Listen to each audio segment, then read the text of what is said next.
নমস্কার, গোটা নিউজ আপনাদের স্বাগত। আমার সাথে হ্যাঁ দাদা বলো। হ্যাঁ,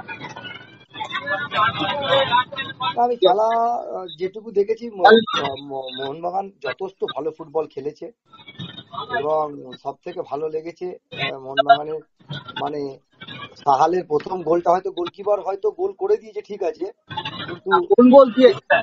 যে শটটা ওয়ান টাচ নিয়েছিল মানে অসাধারণ। অনেকদিন পর প্রথম একাদশে নেমে সাহাল ভালোই খেলছে।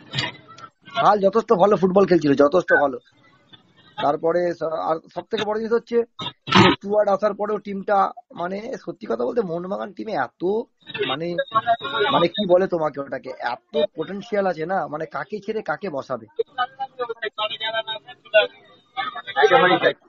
কোচের কাছে এত পোটেনশিয়াল আছে, কাকে ছেড়ে কাকে বসাবে টিমটার মধ্যে, মানে যেই নামছে সেই ভালো খেলছে।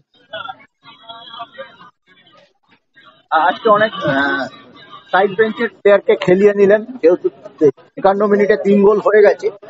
এটা কোচের কাছে ভালো, এটা কোচের কাছে এটা ভালো অপশন। কেন প্রথম কথা হচ্ছে যে তাড়াতাড়ি গোল পেয়ে গেছে, আর টিমের বাকি প্লেয়ার গুলোকে, যাকে আমি দেখলাম সুয়েল ভাটকেও নামিয়েছিল, এটা কোচের একটা খুব ভালো অপশন। হ্যাঁ, সুয়েল ভাটকেও তৈরি করছে। সাহাল ভালো খেললেও শেষ 21 মিনিট সুয়েল ভাটকে খেলিয়েছেন। হয়তো সাহাল একটু মনক্ষুণ্ণ হয়েছে, কিন্তু কোচ হিসেবে যে স্ট্র্যাটেজি মলিনা নিয়েছে সেটাকে তুমি সমর্থন করো?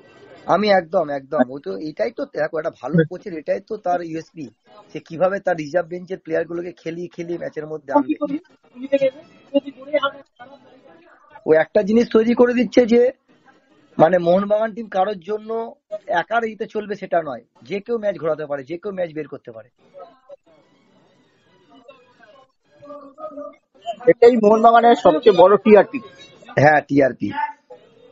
মোহনবাগান প্রায় 32 পয়েন্টে পৌঁছে গেল, 14 ম্যাচে 32 পয়েন্ট, দারুণ জায়গায়। 13 ম্যাচে 27 পয়েন্ট রয়েছে, জিতলেও 2 পয়েন্টের লিড বিএফসি। না, সব থেকে ভালো লাগছে পরের ম্যাচে একটা যেতে কারণে, 2 যেটা হচ্ছে পয়েন্টের লিড মোহনবাগান ধরে রাখতে সমর্থ হলো। না, এটা আমার একটা ভালো লাগছে যেহেতু মোহনবাগান, প্রথম কথা হচ্ছে মোহনবাগান টপে এই মুহূর্তে ভালো জায়গায়। সেখান থেকে আবার আর একটা সুখবর, যেটা আমাদের বেঙ্গলও চ্যাম্পিয়ন হয়ে ফিরেছে। মানে বাংলা যে বলে না যে বাংলা সব দিক দিয়ে হারিয়ে যাচ্ছে, এটা না, আবার প্রমাণ হচ্ছে যে বাংলা বাংলাতেই আছে। এবং আমরা সন্তোষ ট্রফিতে 2 দিন আগে বাংলা সাফল্য দেখেছি, তারপর মোহনবাগান বাংলা টিম হিসেবে যেভাবে ওটাই বললাম যে বাংলা 1 নম্বরে আছে, সেটা আবার প্রমাণ হলো 2025-এ, মানে নতুন বছরে আবার ভালো করে শুরু করছে। এটা সব থেকে মানে আমাদের এটা খুব মানে কি বলবো, একটা উঠতি পাওনা। স্টুয়ার্টকে কেমন দেখলে? ঠিক আছে, পরের ম্যাচটা থেকে আরো ভালো খেলবে। কোচ ওকে খুব ভালো জায়গায় নামাচ্ছে, যে সময় কেন একটু অনেকদিন ডিটাচ ছিল, সেখান থেকে আবার এসছে। তো আমার মনে হয় স্লোলি কাম ব্যাক করবে। তো ওর খেলা নিয়ে তো কোনো প্রশ্ন নেই, ফিটনেসটা নিয়ে প্রশ্ন। অনেক ধন্যবাদ নবী, থ্যাংক ইউ আমাদের সঙ্গে থাকার জন্য।